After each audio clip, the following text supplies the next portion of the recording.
नमस्कार, आप सभी का स्वागत है DKP एकेडमी में। आज के इस वीडियो में हम एकलव्य मॉडल स्कूल कक्षा 6वीं प्रवेश परीक्षा के लिए इंग्लिश का 5वां मॉडल पेपर को हल कर और समझेंगे कि किस प्रकार से आपके एग्ज़ाम में प्रश्न पूछे जाते हैं। तो चलिए स्टार्ट करते हैं। देखिए, आपके एग्ज़ाम में जो है पैसेज से 5 प्रश्न पूछे जाते हैं और इंग्लिश ग्रामर से 5 प्रश्न पूछे जाते हैं। तो यहाँ पास हम ये समझेंगे कि पैसेज से किस प्रकार से प्रश्न को हल करना है। तो देखिए, यहाँ पास जो है आपको पैसेज दिया गया है, आपको ये प्रश्न को जो है पढ़ना है। तो प्रश्न में क्या दिया है, देखिए, which of the following is not true, यानी कि इसमें से यहाँ पर जो दिए गए वाक्य हैं इसमें से कौन सा सही नहीं है। नॉट ट्रू बोला है, ठीक है, यानी कि सही नहीं है। तो आपको ये बताना है कि इन चारों कथन में से कौन सा कथन जो है सही नहीं है। ओके, तो चलिए हम जो है इसका आंसर को जो है पता करते हैं। तो हम क्या करेंगे, हम जो है इन उत्तरों को जो है इसमें खोजेंगे। जो उत्तर इसमें मिलेगा वह आपका सही होगा और जो इसमें नहीं मिलेगा वह सही नहीं होगा। ठीक है, तो चलिए देखते हैं। सबसे पहला है वी मस्ट सेव वाटर। तो यहाँ पास देखिए, यहाँ पास दिया है वाटर इज नॉट वेस्टेड। ठीक है, इसका मतलब है कि वाटर को बर्बाद नहीं करना चाहिए। ठीक है, तो वाटर को बर्बाद नहीं करना चाहिए मतलब क्या है, हमें वाटर को जो है सेव करना चाहिए। यानी कि पहला ऑप्शन जो है आपका सही है, यह गलत नहीं है। हमें जो है गलत वर्ड का जो है चयन करना है ना, इस बात का ध्यान रखेंगे। दूसरा है वी मस्ट सेव इलेक्ट्रिसिटी। इसको देखते हैं खोज करके, इसमें कहीं पास दिया है क्या, यहाँ पास देखिए वी मस्ट सेव एनर्जी। ठीक है, इसका मतलब है इलेक्ट्रिसिटी। ठीक है, तो यहाँ पास जो है हमें दिया है we must save energy and means everything from electricity, यानी कि यहाँ पास जो है हमें इलेक्ट्रिसिटी को सेव करने के लिए बोला गया है। तो ये भी आपका सही आंसर है। तीसरा देखिए वी मस्ट सेव फैक्ट्रीज, ये कहीं पास दिया है या नहीं दिया है, खोजिए। ये जो है हमें कहीं पास नहीं दिया है। यहाँ पास फैक्ट्रीज वर्ड यूज हुआ है लेकिन इसे सेव करने के लिए नहीं बोला गया है, यानी कि ये आंसर जो है आपका गलत है। ठीक है, तो which of the following is not true, यानी कि इन चारों में से गलत कौन सा होगा, तो ये ऑप्शन नंबर 3 गलत होगा। ठीक है, हम इस चौथा को भी जो है एक बार खोज करके देख लेते हैं कि इसमें चौथा दिया है या नहीं दिया है। तो यहाँ दिया है वी मस्ट सेव पेपर। तो देखिए यहाँ पास दिया है save paper, we must also save paper. ठीक है, तो ये चौथा भी दिया है, यानी कि ये 3 जो है आपको सेव करने के लिए दिया है। इसका गलत आंसर क्या है, ये वाला है। तो आपका जो सही आंसर होगा वो होगा ऑप्शन नंबर 3। ये जो है क्या है, नॉट ट्रू है। कौन सा है not true, option number 3 not true है। बाकी सब के सब जो है आपके ट्रू है, सही है। ओके, तो आपका सही आंसर होगा ऑप्शन नंबर 3। अगला देखिए which of the following does not provides us energy. ठीक है, यानी कि इसमें से हमें कौन सा जो है एनर्जी प्रोवाइड नहीं करता। ठीक है, यानी कि इन चारों में से हमें ऊर्जा कौन सा नहीं देता। तो पहला है इलेक्ट्रिसिटी यानी कि बिजली। ठीक है, दूसरा है फायरवुड यानी कि लकड़ी। तीसरा है ट्रांसपोर्ट यानी कि वाहन, गाड़ी, मोटर। चौथा है पेट्रोल।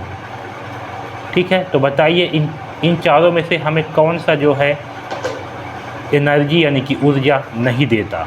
ठीक, तो इसका सही आंसर है ऑप्शन नंबर सी ट्रांसपोर्ट। यह जो है हमें एनर्जी नहीं देता है, बाकी ये तीनों जो है हमें एनर्जी या ऊर्जा देते हैं। अगला देखिए many poor people do not get enough. बहुत से गरीब लोगों को क्या पर्याप्त नहीं मिलता। इन चारों ऑप्शन में से क्या होगा सही आंसर। पहला है फूड, फूड का मतलब होता है खाना। दूसरा है ट्रीज यानी कि पेड़। तीसरा है बुक्स यानी कि पुस्तक। चौथा है पेपर, पेपर मतलब कि पेपर। ठीक है, तो हम जो है सबसे पहले इस प्रश्न को इसमें जो है खोजते हैं। अगर मिल जाएगा तो अच्छी बात है और नहीं मिलता है तो आगे देखेंगे। तो देखिए यहाँ पास जो है हमें ये वर्ड मिल गया है, डू नॉट गेट इनफ। ठीक है, जब इतना वर्ड मिल गया है यानी कि आपका आंसर जो है इसी के आसपास होगा। तो देखिए इसके आसपास जो है आपको यहाँ पास मिल रहा है, एक फूड भी मिल रहा है। ठीक है, इधर आगे जाओगे तो यहाँ मिल रहा है आपको पेपर भी और यहाँ मिल रहा है आपको बुक्स भी, लेकिन इसका सही आंसर होगा फूड।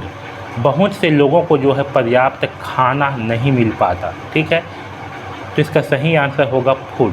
इस बात का ध्यान रखेंगे, फूड मतलब होता है खाना, क्योंकि आपको जो है फूड ज़्यादा इम्पॉर्टेंट है बुक्स के कंपेयर में, पेड़ की कंपेयर में, पेपर की कंपेयर में। तो सही आंसर होगा फूड।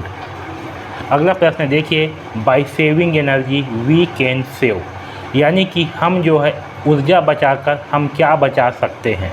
पहला है मनी, दूसरा है प्यूपल, तीसरा है टैप्स, चौथा है बुक। मनी मतलब कि पैसा, प्यूपल मतलब कि लोग, टैप्स का कोई मतलब नहीं होता, बुक्स का मतलब होता है पुस्तक।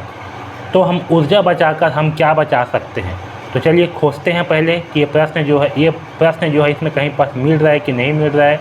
तो यहाँ पर देखिए, यहाँ पर हमें मिल रहा है कैन सेव, मिल रहा है कैन सेव, यानी कि आपका आंसर जो है यहीं आसपास होगा। यहाँ पर हमें क्या मिल रहा है, एनर्जी कैन सेव, है ना। तो देखिए इसके आसपास में आपको मिल रहा है मिलियंस या रुपीज़, इसका मतलब है कि पैसा से, ठीक है। इसका मतलब किससे है, इसका मतलब है आपके मनी से, यानी कि पैसा से। तो सही आंसर होगा ऑप्शन नंबर 1 मनी, ठीक है। अगला देखिए, by wasting paper we cases, इसका मतलब है कि हम पेपर को वेस्ट करके हम क्या वेस्ट कर रहे हैं। तो पहला है, तो हम क्या करेंगे, सबसे पहले इस प्रश्न को जो है इसमें खोज करके देखते हैं कि कहीं पर क्या चीज़ मिल रहा है। तो देखिए यहाँ पर जो है हमें मिल रहा है वेस्टफुल यूज़ ऑफ पेपर, यानी कि वेस्टिंग पेपर, है ना। इसका मतलब क्या है, more felling of tree, okay. तो आपका सही आंसर होगा option number 1 more felling of trees, okay. तो इसी प्रकार से जो है हम पैसेजों को जो है हल करेंगे। ये पैसेज जो है थोड़ा कठिन पैसेज था, इसमें कुछ प्रश्न जो है आपको इस पैसेज में नहीं मिल रहे थे, ठीक है। तो उसको जो है इसमें समझ करके बनाना पड़ रहा था। बाकी आपसे पैसेज जो है जितना भी बन जाए उतना ही बेहतर है। तो इस प्रकार से जो है हम पैसेजों को हल करेंगे। अब चलिए आगे जो है ग्रामर के प्रश्नों को हल करते हैं। अपोजिट वर्ड ऑफ जॉय, यानी कि जॉय का उल्टा शब्द क्या होगा। पहला ऑप्शन है हैप्पी, दूसरा है ब्लेस, तीसरा है सैरो, तीसरा है स्लो। हैप्पी का मतलब होता है खुशी, जॉय का मतलब भी होता है खुशी, ब्लेस का मतलब होता है किसी के लिए मनोकामना करना, उसको कहा जाता है ब्लेस। सैरो का मतलब होता है दुखी, स्लो का मतलब होता है धीरे। तो जॉय का उल्टा शब्द होगा serow. Choose the correct opposite gender of husband, husband का उल्टा लिंग क्या होगा। हस्बैंड मतलब होता है पति, ठीक है, पति को कहा जाता है हस्बैंड। आपका शादी हो जाएगा तो आप बन जाओगे हस्बैंड, ठीक है। तो हस्बैंड का उल्टा क्या होगा, पहला है मैडम, मैडम का मतलब मैडम, गर्ल का मतलब होता है लड़की, वुमेन का मतलब होता है औरत, तो वाइफ का मतलब होता है पत्नी। हस्बैंड का अपोजिट जेंडर होगा वाइफ, वाइफ का मतलब होता है पत्नी, ठीक है। अगला देखिए, number of vowels in English alphabet, यानी कि अंग्रेजी में कितने वावेल्स यानी कि स्वर होते हैं। इसका सही आंसर है ऑप्शन नंबर 1 5। ये 5 स्वर कौन कौन से होते हैं, ए, ई, आई, ओ, यू, ये जो है इंग्लिश के वावेल्स होते हैं। अगला प्रश्न देखिए, plural form of mouse is, चूहा का बहुवचन शब्द क्या होगा। इसका सही आंसर है माइस, ठीक है। माउस का बहुवचन होता है माइस। एड आर्टिकल, यहाँ पर जो है आर्टिकल का यूज़ करना है। ये जो ऑल है इसके पहले क्या आएगा, तो देखिए ऑल जो है स्टार्ट हो रहा है ओ से, और जो भी शब्द ए, ई, आई, ओ, यू से स्टार्ट होता है इसके पहले यूज़ किया जाता है एन का। तो सही आंसर आएगा एन, ठीक है। ऑप्शन नंबर बी एन जो है इसका सही आंसर होगा।